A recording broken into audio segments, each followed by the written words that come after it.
I'm John. That's Ryan. And we're in Panic at the Disco, and you're watching NME.com. Step of the horse. The Step of the Horse. That's what it feels like. That's kind of one of the heaviest, I guess you'd call it, or most rock and roll songs we have. We wrote that song mainly to play live, and we can't wait to do it. Yeah. It's got, I don't know, it's probably one of my favorite choruses on the record. It's got some real vibey, like Chicago, like blues horn section in the chorus. Yeah. Yeah, it just sounds. There's a. It's a fun song, and the verse is kind of like a gallop, so hence the name. It's fun to move around too. That it is. I would say that musically that's the most interesting track on the album, at least as far as the structure. Yeah. It's something we never did before. It's a song that doesn't really have a chorus. Yeah, this is,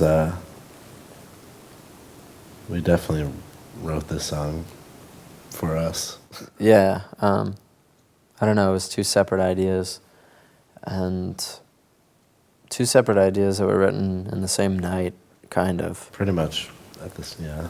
But Spencer, Spencer had come over to my house that night and was looking at some lyrics that I had, and I was playing guitar, and he just started singing the melody, and then once we had the melody, we just basically finished it that night. Yeah, it's a pretty odd song. Yeah. I didn't even mean to say that. Pretty odd. Did you catch that? I did now, yeah. But I guess that one kind of sounds like the record cover. Yeah. It looks like that. Sounds like the record cover looks. Yeah. Behind the Sea. You sing that one. I sing on that, yeah. That's Ryan's debut on Northern Lights is, as far as like singing, but yeah, you're the lead singer on that. Yeah, that was fun.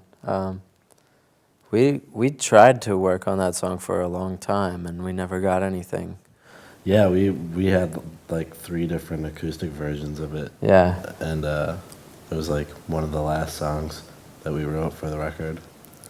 And it happened because I was playing the 12 string in the lounge, and it was out of tune because our drum tech didn't know how to tune the 12 string. Yeah, and I started playing it.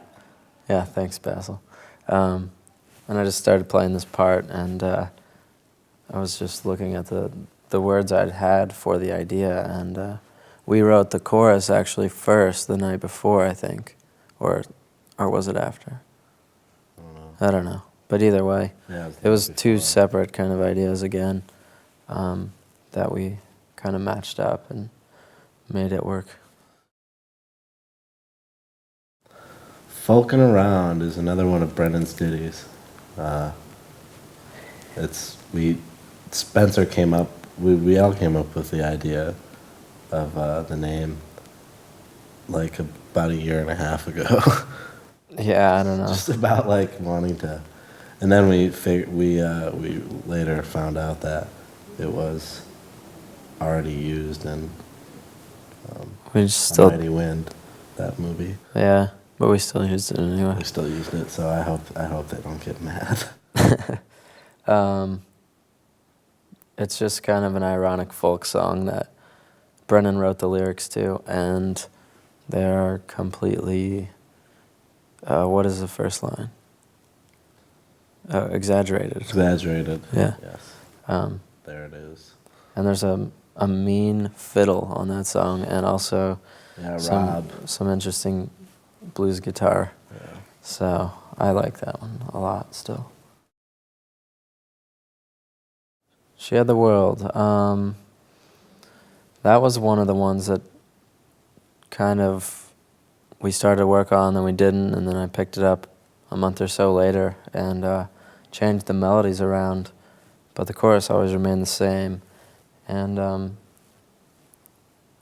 I don't know. It ended up being a pretty interesting track. Yeah, I'm glad we have it.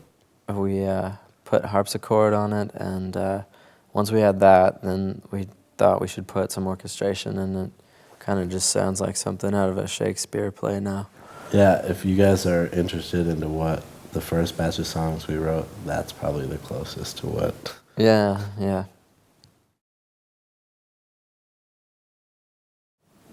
In the middle of the cabins. From a mountain in the middle of the cabins.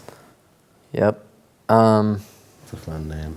That was another one we wrote in the summer, and in my backyard maybe again, I think. So there's always something I liked about that song, the verse melody, Yeah. and I like it. it was kind of the ones that I wanted to hold on to when we left behind some ideas that we'd start, but that one always kind of Yeah. struck me as something we should keep, and it ended up being really kind of a vibey song, Yeah, you know? I like it.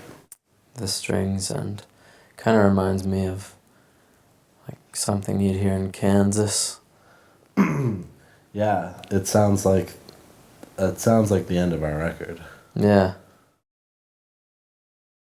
Yeah, that was Mad as Rabbits. Rabbits. Was the last song we wrote for the album, actually, and appears last on the album. And we were basically, we had about a week left in the studio, and I had some lyrics, but you started singing the melody and the verse. And Yeah, we almost didn't record it. yeah.